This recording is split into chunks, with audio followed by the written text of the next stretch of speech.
el final de la mesa en este martes 15 de agosto de 2017. Seguimos mirando al mundo, pero por otros lados, supongo, ¿no? Ya está, con sí. Trump ya tuvimos bastante, con Macri y con Cristina. Con Trump cojón. Con Macri y con Cristina también. Entonces, ¿a dónde vamos ahora?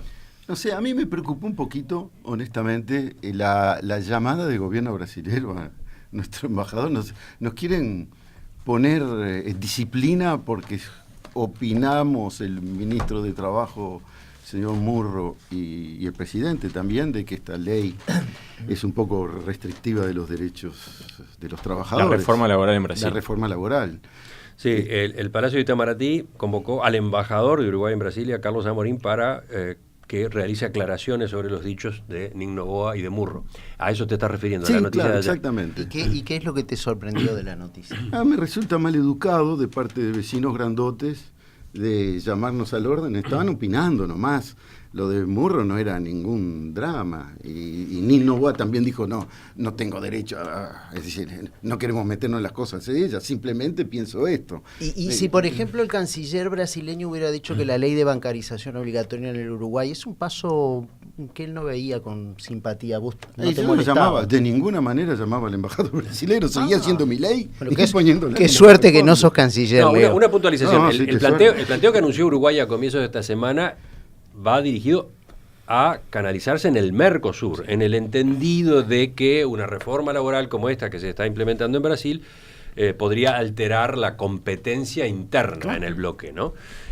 Fue en ese contexto que se hizo, no opinando sobre lo que se resuelve en Brasil, dentro de Brasil y por Brasil. Claro, el ministro Murro habló de la legislación y de la reforma laborista o laboralista en Brasil como algo que los propios sindicatos uruguayos debían tener en cuenta y lo indicó públicamente como una suerte de amenaza porque podría constituir un precedente para el Uruguay. Entonces, se metió directamente a opinar de la legislación interna brasileña. Y eso generalmente en la historia del mundo lleva a que el ministro de ese país que opinó sobre cuestiones internas del otro sea llamado al orden.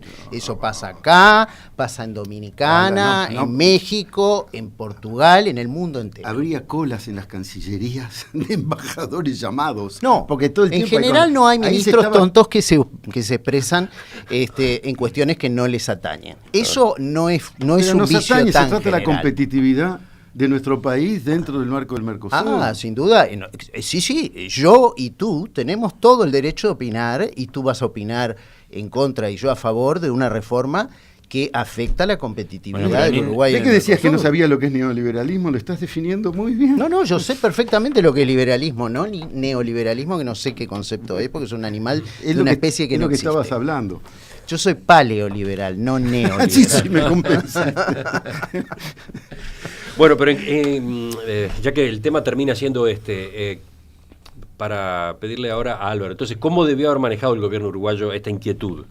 Bueno, hay órganos dentro del Mercosur donde plantearlo, sin lugar a dudas, en términos técnicos, no se expresa un ministro político sobre cuestiones atinentes al orden interno de otros países, nunca, como cierto senador que salió a decir que el Frente Amplio estaba a favor de votar a Cristina Fernández de Kirchner, otra tontería soberana, si es que la hay. Los senadores dicen todo. Sí, todo. Creo que es distinto alguien del Poder Ejecutivo. Es distinto porque el Poder Ejecutivo expresa pero eso ya en este gobierno ha pasado tantas veces de salir a hablar de cosas que no debería. Nin Noboa estuvo dentro de las reglas diplomáticas, y como decía Emiliano, lo planteó como un tema a discutir dentro del Mercosur.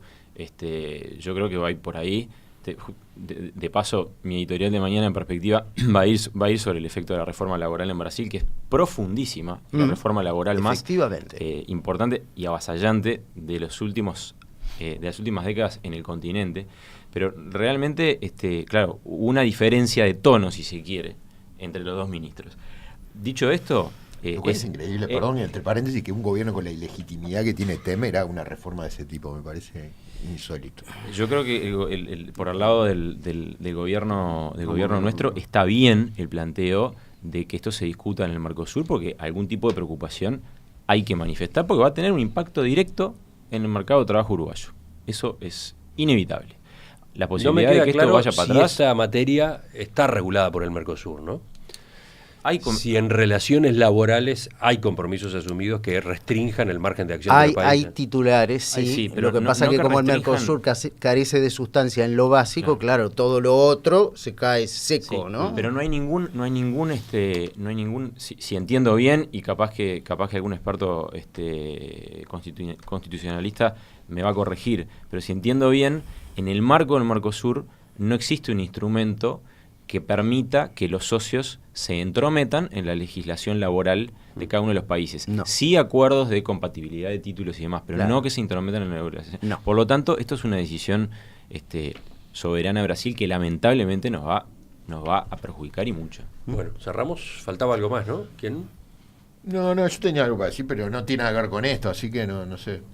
Si vale la pena. Vamos. No, nada que ver, pero mi sorpresa con la situación de los bancos respecto a la ley del cannabis, cuando en Estados Unidos es un tema que ya está resuelto, donde se está hay estados donde tienen leyes mucho más liberales respecto a la venta y consumo de cannabis, con cuentas bancarias y que operan en el mercado financiero sin ningún tipo de problema, y acá en Uruguay nos hemos vuelto más papistas que el Papa, y resulta que hay problemas que me parecen llamativos. Pero no es en Uruguay, son los bancos internacionales. Bueno, sí, pero los mismos que en Estados Unidos operan sin problema. Sí, pero ese es otro tema, efectivamente. Vamos a otro tema. Los Marín se arreglan. Pero bueno.